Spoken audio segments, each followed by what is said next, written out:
um dos pontos turísticos mais famosos do mundo, em Los Angeles, nos Estados Unidos, completamente tomado por usuários de drogas e moradores em situação de rua. E bem perto desse lugar está a Cracolândia americana. Criminalidade em alta. O que deu errado?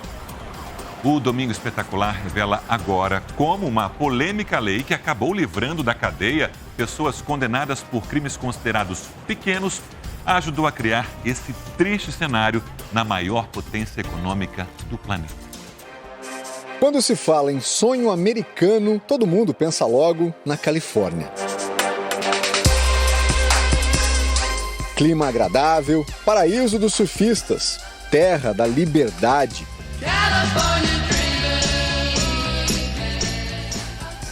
Capital mundial do cinema. Berço das gigantes em tecnologia. Mas como num filme que vai perdendo as cores com o tempo, a Califórnia dourada desbotou. Nos últimos 10 anos, cenas de beleza e prosperidade deram lugar a imagens como estas. Drogas e violência se espalham pelo estado mais populoso do país.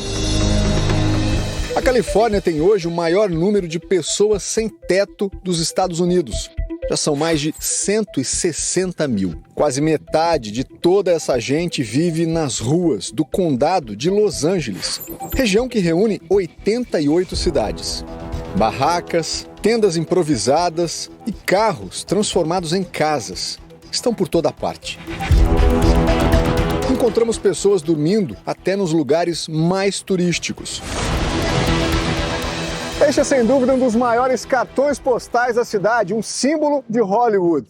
Local onde os turistas buscam fotografar o nome das grandes estrelas do cinema. Mas a Calçada da Fama é também um espaço onde, cada vez mais, a gente vê pessoas assim, pedindo todo tipo de ajuda. Esta família brasileira que visita Los Angeles ficou assustada com o que viu.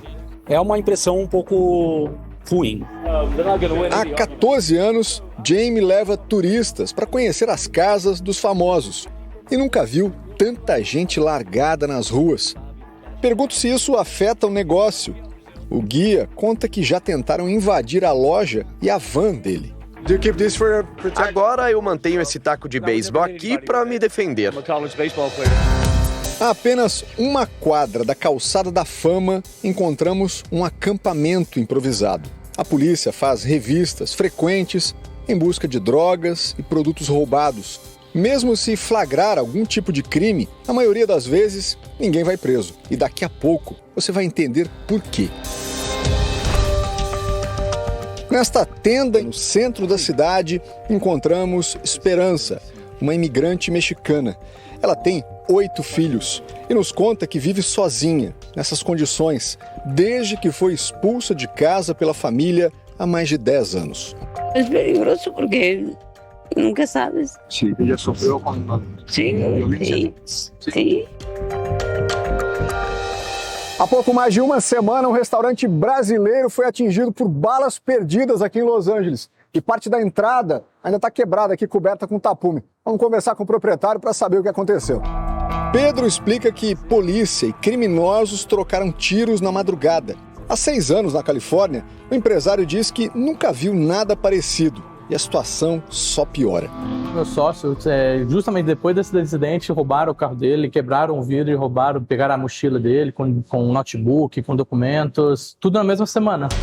Los Angeles enfrenta uma epidemia de assaltos no comércio. Foram 800 em apenas um mês. O maior número desde 2010. Nem as boutiques famosas de Beverly Hills escapam.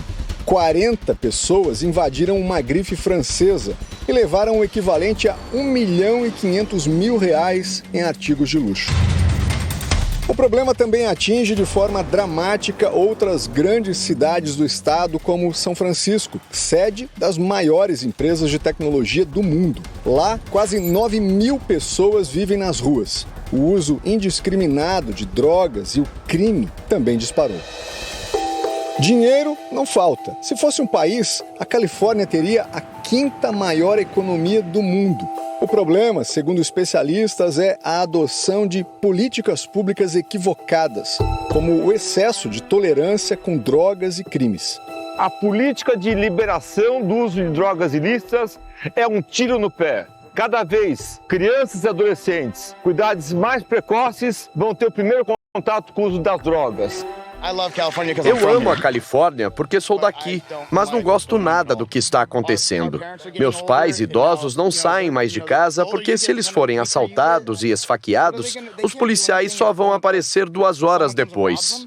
Desde 2011, o estado é governado pelo Partido Democrata. Naquele ano, para diminuir a população carcerária, a Suprema Corte propôs que delitos envolvendo drogas, roubos e furtos com valores de até $400 fossem tratados não mais como crimes, mas contravenções. E detalhe, sem pena de prisão para infratores primários. A lei, chamada de Proposição 47, hoje só vale para o condado de Los Angeles, mas o valor foi reajustado para $950, cerca de R$4.600. Mas o que acontece é que todo mundo tem uma falsa ideia que eu posso, é tudo de graça, eu posso roubar, só não roubar mais de mais $1.000, eu posso ficar roubando. Edwin trabalha como policial aqui há 20 anos e diz que tem muita dificuldade para combater o crime desde que a lei foi aprovada. Esse tipo de crime não acontecia aqui em Califórnia, não era assim. Esse é o problema, quando as leis não estão funcionando e não tem consequência, quando alguém faz um crime ou comete um crime, não tem como... Tá sem controle. A comunidade se sente sem seguro, né? O policial brasileiro aponta outro problema dos governos democratas: os valores altos dos benefícios sociais, sem um controle adequado. Programas como o auxílio-desemprego, vale-alimentação e ajuda financeira a refugiados, por exemplo, podem chegar a quase R$2.000 por mês. Dá um incentivo para as pessoas. Para que eu vou trabalhar? Vou trabalhar só para pagar imposto? Para que eu vou trabalhar? Eu vou ficar aqui na rua, vou pegar dinheiro de graça. Na Cracolândia de Los Angeles, conheci o Van, que ficou órfão muito cedo. Ele confirma que recebia o equivalente a R$1.200 do governo do estado, mas perdeu o cartão para sacar o benefício. E agora perambula pelo centro atrás de uns trocados para comprar anfetaminas e maconha. Speed, weed and I don't drink. Renato dirige uma organização comunitária que trabalha em parceria com as autoridades de segurança. Ele revela que o crime organizado também cresceu muito por causa das medidas adotadas nos últimos anos. A situação que a gente está vivendo na Califórnia vem de um processo político de muitos anos e agora a gente está colhendo resultados. O governo da Califórnia afirma que dobrou o número de agentes em operações contra as drogas e o crime na cidade de São Francisco, que em todo o estado já investiu $30 bilhões em programas de moradias para construir 2,5 milhões de casas até 2030, além da geração de 400 mil empregos nos próximos anos. Para a Gisele, advogada do Consulado Brasileiro em Los Angeles, a tolerância dos governantes com as drogas e o crime fez aumentar a violência. Mesmo se a pessoa estiver, por exemplo, em posse do fentanil ou, por exemplo, da droga do Boa Noite Cinderela, que não são drogas recreativas, hoje em dia o policial não pode efetuar a prisão, claramente dependendo da quantidade, mas em pequenas quantidades ele não pode efetuar a prisão e ele tem que simplesmente dar uma multa para essa pessoa. Eu acho que precisa haver uma mudança na política pública que não incentive o uso de droga, que incentive as pessoas a voltarem ao trabalho, a reconstruírem suas vidas. O Brasil, em algumas formas, felizmente, em muitas formas, infelizmente, sempre foi um grande seguidor cultural dos Estados Unidos, né? Ou seja, as coisas primeiro acontecem lá e depois vêm para cá. E neste ponto, eu creio que o Brasil pode aprender do que não está funcionando, não é? Liberação das drogas não tem funcionado lá nos Estados Unidos. Esta liberdade sem regras, né? A liberdade indiscriminada, não tem funcionado nem em um país que tem todas as condições como os Estados Unidos, que dirá aqui no Brasil. Porque muitas pessoas ouvem a palavra progresso, progressismo e pensam que só tem coisa boa. E às vezes o progresso é um retrocesso, porque se você progride na direção errada, você está regredindo. Então os Estados Unidos têm progredido na direção errada, que tem causado um grande retrocesso social, familiar e até financeiro já está começando a acontecer lá também. Em Los Angeles, um dos focos do problema está numa área enorme, no centro da cidade, conhecida como Skid Row, que tem mais de 50 quarteirões.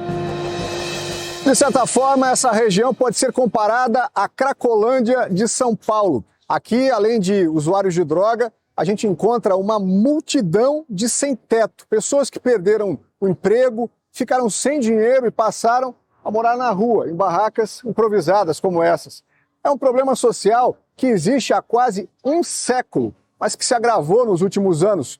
Hoje, a Skid Row é uma das áreas com o maior número de moradores em situação de rua nos Estados Unidos. Estima-se que só aqui circulam mais de 5.000 pessoas por dia. Para ajudar essa população faminta e desamparada, a Igreja Universal promove várias ações sociais. A principal ajuda que nós trazemos, a parte, claro, do alimento físico é espiritual, porque somente através da fé em Deus a pessoa pode sair dessa situação. O Javier foi um que encontrou na fé a força para deixar o crime e as ruas de Los Angeles.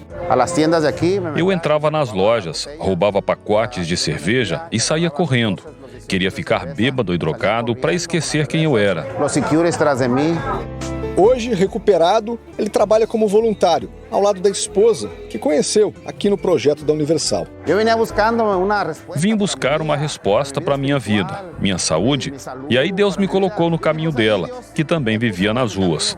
Assim como Deus mudou minha vida, Ele também pode mudar a de muitas outras pessoas. Quando a gente fala de fé, a gente não está falando de religião. A gente fala de um poder que está aqui dentro do ser humano, de acreditar em algo maior do que ele. Esta força interior o capacita a vencer qualquer desafio que ele estiver enfrentando. Eu trabalho com a fé, nós trabalhamos aqui no Brasil e também lá nos Estados Unidos com pessoas nesta condição de vícios, em situação de rua, e nós temos visto que quando a fé entra na pessoa, quando ela aceita, quando ela é apresentada uma oportunidade, alguém que crê nela, então a fé pode tirar a pessoa dessa situação.